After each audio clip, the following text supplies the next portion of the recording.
हर हर गंगे हर हर महादेव। ओम नमः पार्वती पते हर हर महादेव। प्रिय श्रोताओं, आज पावन सोमवार के दिन सुनिए 16 सोमवार व्रत और सोमवार व्रत की संपूर्ण कथा और आरती।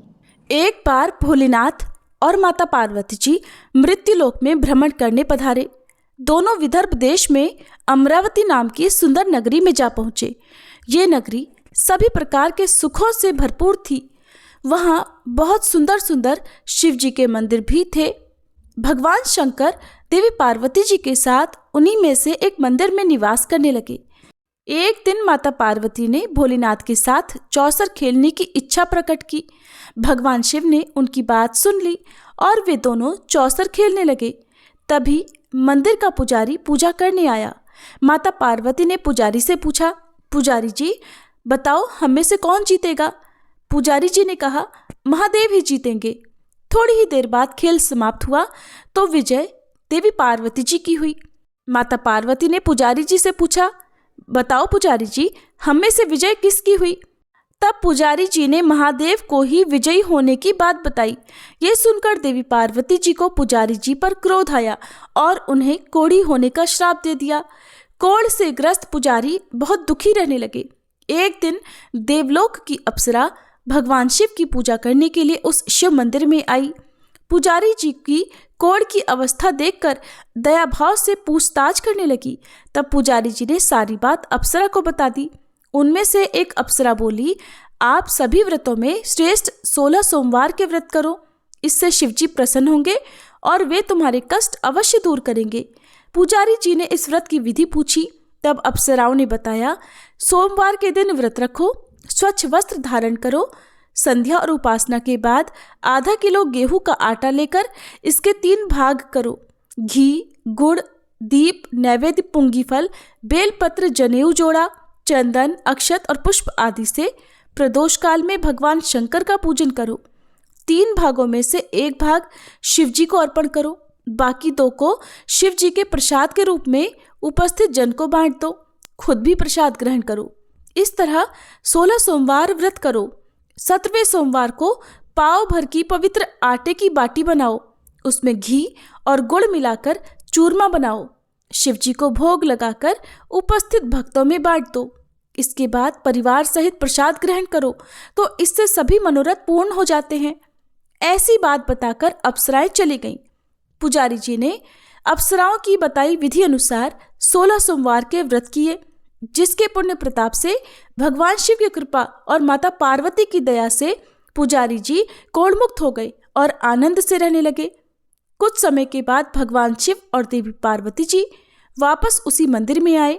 देवी पार्वती ने पुजारी जी को निरोगी देखकर कारण पूछा तो पुजारी जी ने 16 सोमवार व्रत की महिमा बताई। पार्वती जी खुद भी 16 सोमवार व्रत रखने के लिए तैयार हो गई और इस व्रत को करने से उनके रूठे हुए पुत्र कार्तिकेय जी देवी पार्वती जी के आज्ञाकारी हो गए। कार्तिकेय जी ने जब माता से पूछा कि माता, आपने ऐसा क्या किया जिससे मेरा हृदय परिवर्तन हो गया, तब देवी पार्वती ने 16 सोमवार की कथा उन्हें सुना दी। कार्तिकेय जी ने अपने विशेष मित्र से जो कहीं खो गया था उससे मिलने की कामना में 16 सोमवार के व्रत किए तो उनका खोया हुआ मित्र उन्हें जल्दी मिल गया। मित्र ने इस आकस्मिक मिलन का कारण पूछा तो कार्तिकेय जी ने उसे 16 सोमवार का व्रत करना बताया। मित्र ने व्रत की विधि विधान पूछा और स्वयं के विवाह की मनोकामना से 16 सोमवार के व्रत धारण किए। इसके बाद कार्तिकेय जी का मित्र एक स्वयंवर सभा में गया तो वहां की राजकुमारी ने आकर्षित होकर उसके गले में वरमाला डाल दी और उसे अपना पति स्वीकार कर लिया। तब राजा ने बहुत सारा धन और सामान देकर उसको भेजा। अब वे दोनों सुख से रहने लगे। जब 16 सोमवार के व्रत का उसकी पत्नी को पता लगा तो उसने पुत्र प्राप्ति की कामना से 16 सोमवार के व्रत किए। उसके कुछ समय बाद एक अति सुंदर, सुशील और बुद्धिमान पुत्र प्राप्त हुआ। जब वह बड़ा हुआ तो उसने अपनी माँ से 16 सोमवार के व्रत की गाथा सुनी। तब उसने भी राज्याधिकार प्राप्त करने के लिए 16 सोमवार के व्रत शुरू कर दिए। एक राजा को अपनी कन्या के लिए योग्य पुरुष की खोज थी। राजा ने अपनी कन्या का विवाह उस सर्वगुण संपन्न पुरुष से कर दिया। राजा के कोई पुत्र नहीं था तो उसने अपने दामाद की योग्यता देखकर उसे राजा बना दिया। राजा बनने के बाद भी वह 16 सोमवार के व्रत करता। 17वां सोमवार आने पर उसने अपनी पत्नी से शिवजी की पूजा के लिए मंदिर चलने को कहा। तो उसने दासियों से कहकर पूजा की सामग्री तो भिजवा दी, लेकिन खुद नहीं गई। अब इधर राजा ने शिवजी की पूजा समाप्त की तो आकाशवाणी हुई, हे राजा, अपनी रानी को राजमहल से निकाल दे, नहीं तो सर्वनाश हो जाएगा। राज दरबार में आकर सभासदों से विचार विमर्श किया और सर्वनाश के भय से रानी को राजमहल से निकाल दिया गया। अपने दुर्भाग्य को कोसती हुई रानी नगर से बाहर चली गई। दुखी मन से चलते हुए वह एक गांव में जा पहुंची। वहां पर एक बूढ़ी माई थी जो सूत बेचा करती थी। बूढ़ी माई ने दया करके रानी को अपने साथ सूत बेचने के लिए रख दिया। जब से रानी को साथ रखा, बूढ़ी माई का तो सूत बिकना ही बंद हो गया। बूढ़ी माई ने रानी से वहां से जाने को कह दिया। अब रानी एक तेली के यहाँ काम मांगने गई। उसी समय तेली के मटके चटक गए, सारा तेल बह गया। तेली ने भी उसे वहां से भगा दिया। दुखी होकर रानी एक नदी के पास गई तो नदी का सारा पानी सूख गया। वह एक पेड़ के नीचे बैठी तो पेड़ के सारे पत्ते सूख कर गिर गए। आसपास के लोगों ने जब यह सब कुछ देखा तो उसे पकड़कर मंदिर के पुजारी गुसाई जी के पास ले गए। गुसाई जी देखते ही जान गए कि यह कोई विधि की मारी कुलीन स्त्री है। गुसाई जी ने रानी से कहा कि वह उनके आश्रम में उनकी पुत्री की तरह रह सकती है। अब रानी आश्रम में रहने लगी। रानी भोजन बनाती थी तो उसमें कीड़े पड़ जाते थे।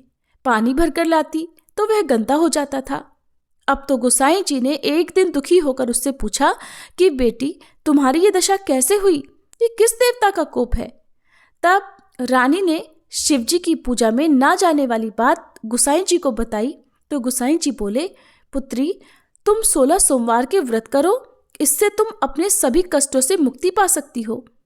गुसाई जी की बात मानकर रानी ने 16 सोमवार के व्रत किए। 17वें सोमवार के दिन विधि विधान से शिवजी की पूजा भी की। पूजन के प्रभाव से राजा को इधर महल में रानी की याद सताने लगी और रानी को ढूंढने के लिए उसने चारों दिशाओं में अपने दूत भेज दिए। रानी की खोज में घूमते घूमते दूत गुसाई जी के आश्रम में भी पहुंच गए। राजा को खबर लगी तो राजा रानी को ले जाने आश्रम पहुंच गया। गुसाई जी से बोला, ये मेरी पत्नी है। शिव जी के क्रोध के कारण मैंने इसे महल से निकाल दिया था।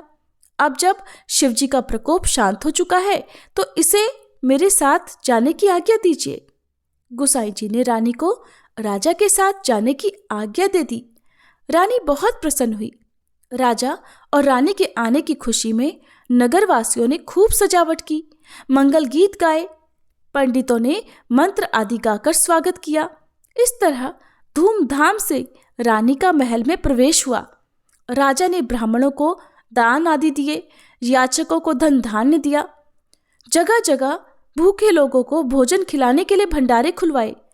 राजा रानी 16 सोमवार के व्रत करते हुए शिव जी का विधि विधान से पूजन करते हुए सुखपूर्वक लंबे समय तक जीवन बिताने के बाद शिवलोक को पधार गए। इस प्रकार जो भी मनुष्य मन, वचन और कर्म से भक्ति भाव से 16 सोमवार के व्रत और पूजन विधि विधान से करता है, कथा का श्रवण करता है, वह सभी सुखों को प्राप्त करके अंत में शिवलोक को गमन करता है और यह व्रत सभी मनोरथ पूर्ण करने वाला है। एक बार किसी नगर में एक साहूकार था। उसके घर में धन की कोई कमी नहीं थी, लेकिन कोई संतान न होने के कारण वह बड़ा दुखी था।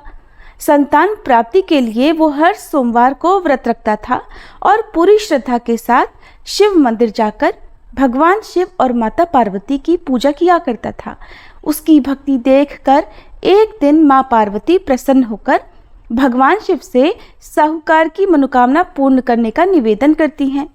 पार्वती जी के आग्रह पर भगवान शिव ने कहा, हे देवी, इस संसार में हर प्राणी को उसके कर्मों का फल मिलता है और जिसके भाग्य में जो हो उसे भोगना ही पड़ता है। लेकिन पार्वती जी ने साहूकार की भक्ति देखकर उसकी मनोकामना पूर्ण करने की इच्छा व्यक्त की। माता पार्वती के आग्रह पर भगवान शिव ने साहूकार को पुत्र प्राप्ति का वरदान तो दिया, लेकिन उन्होंने बताया कि ये बालक केवल 12 वर्षों तक ही जीवित रहेगा। माता पार्वती और भगवान शिव की इस संवाद को साहूकार सुन रहा था, इसलिए उसे न तो इस बात की खुशी हुई और न ही कोई दुख, बल्कि वो पहले की तरह ही शिव जी की पूजा करता रहा।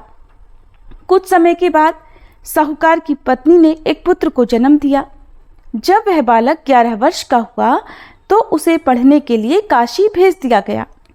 साहूकार ने पुत्र के मामा को बुलाकर उसे बहुत सारा धन देते हुए कहा कि तुम इस बालक को काशी विद्या पढ़ने के लिए लेकर जाओ। तुम लोग रास्ते में यज्ञ कराते जाना और ब्राह्मणों को भोजन दक्षिणा देते हुए जाना। दोनों मामा भांजे इसी तरह यज्ञ कराते और ब्राह्मणों को दान दक्षिणा देते काशी नगरी निकल पड़े। इस दौरान रात में एक नगर पड़ा जहां नगर के राजा की कन्या का विवाह था, लेकिन जिस राजकुमार से उसका विवाह होने वाला था वह एक आंख से काना था। राजकुमार के पिता ने अपने पुत्र के काना होने की बात को छुपाने के लिए सोचा, क्यों ना उस साहूकार के पुत्र को दूल्हा बनाकर राजकुमारी से विवाह करा दूं और विवाह के बाद इसको धन देकर विदा कर दूंगा और राजकुमारी को अपने नगर ले आऊंगा। लड़के को दूल्हे के वस्त्र पहनाकर राजकुमारी से विवाह करा दिया गया।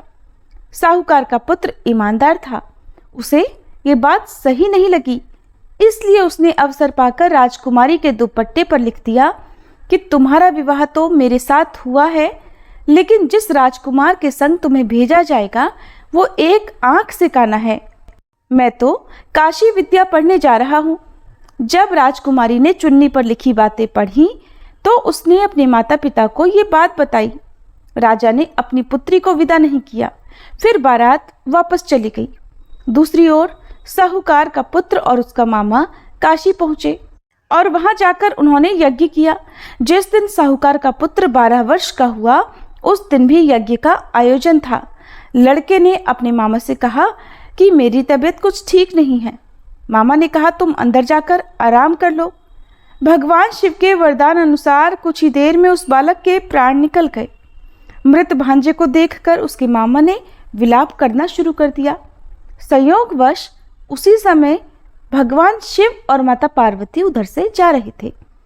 पार्वती जी ने भोलेनाथ से कहा, स्वामी मुझे इसके रोने का स्वर सहन नहीं हो रहा, आप कृपया इस व्यक्ति के कष्ट को अवश्य दूर कीजिए।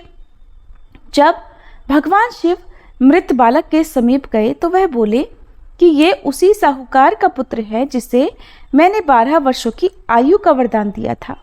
अब आज इसकी आयु पूरी हो चुकी है। लेकिन मातृभाव से विभोर माता पार्वती जी कहने लगी, हे महादेव, आप इस बालक को और आयु देने की कृपा करें, नहीं तो इसके वियोग में इसके माता पिता भी तड़प तड़प कर मर जाएंगे। माता पार्वती के पुनः आग्रह पर भगवान शिव ने उस लड़के को जीवित होने का वरदान दिया। शिव जी की कृपा से वह लड़का जीवित हो गया। शिक्षा पूरी करके लड़का मामा के साथ अपने नगर की ओर वापस चल पड़ा। दोनों चलते हुए उसी नगर में पहुंचे जहां उसका विवाह हुआ था। उस नगर में भी उन्होंने यज्ञ का आयोजन किया। उस लड़के के ससुर ने उसे पहचान लिया और महल में ले जाकर उसकी खूब आवभगत की और अपनी पुत्री को धूमधाम से विदा कर दिया। इधर साहूकार और उसकी पत्नी भूखे प्यासे रहकर अपने बेटे की प्रतीक्षा कर रहे थे। उन्होंने प्रण कर रखा था कि अगर उन्हें अपने बेटे की मृत्यु का समाचार मिला तो वो भी प्राण त्याग देंगे, परंतु अपने बेटे के जीवित होने का समाचार पाकर वे बेहद प्रसन्न हुए। उसी रात भगवान शिव ने साहूकार के स्वप्न में आकर कहा, हे श्रेष्ठी, मैंने तेरे सोमवार के व्रत करने और व्रत कथा सुनने से प्रसन्न होकर तेरे पुत्र को लंबी आयु प्रदान की है। इसी प्रकार जो कोई सोमवार व्रत करता है या कथा सुनता और पढ़ता है उसके सभी दुख दूर होते हैं। आज की कथा यहीं समाप्त हुई। सभी प्रेम से बोलिए भोले शंकर भगवान की जय, माता पार्वती की जय। अब सुनिए आरती। ओम जय शिव ओमकारा, स्वामी जय शिव ओमकारा, ब्रह्मा विष्णु सदा शिव अर्धांगी धारा। ओम जय शिव ओमकारा, एकानन चतुरानन पंचानन राजे, स्वामी पंचानन राजे। हंसासन गरुड़ासन वृषवाहन साजे, ओम त्रिगुण रूप निरखता त्रिभुवन जन भुज चार चतुर्भुज, शिव 10 भुज अति सोहे, अक्षमाला वनमाला मुंडमाला धारी, स्वामी मुंडमाला धारी। चंदन मृग मद सोहे, भाले शशिधारी, ओम जय शिव ओमकारा। श्वेतांबर पीतांबर बाघांबर अंगे, स्वामी बाघांबर अंगे। सनकादिक गरुड़ादिक भूतादिक संगे, ओम जय शिव ओमकारा। कर के मध्य कमंडल चक्र त्रिशूलधारी, स्वामी चक्र त्रिशूलधारी। सुखकारी दुखहारी जग पालनकारी, ओम जय शिव ओमकारा। ब्रह्मा विष्णु सदा शिव जानत अविवेका, स्वामी जानत अविवेका। प्रणवाक्षर में शोभित ये तीनों एका, ओम जय शिव ओमकारा। त्रिगुण स्वामी जी की आरती जो कोई नर गावे, स्वामी जो कोई नर गावे। कहत शिवानंद स्वामी सुख संपत्ति पावे, ओम जय शिव ओमकारा। ओम जय शिव ओमकारा, स्वामी जय शिव ओमकारा। ब्रह्मा विष्णु सदा शिव अर्धांगी धारा, ओम जय शिव ओमकारा।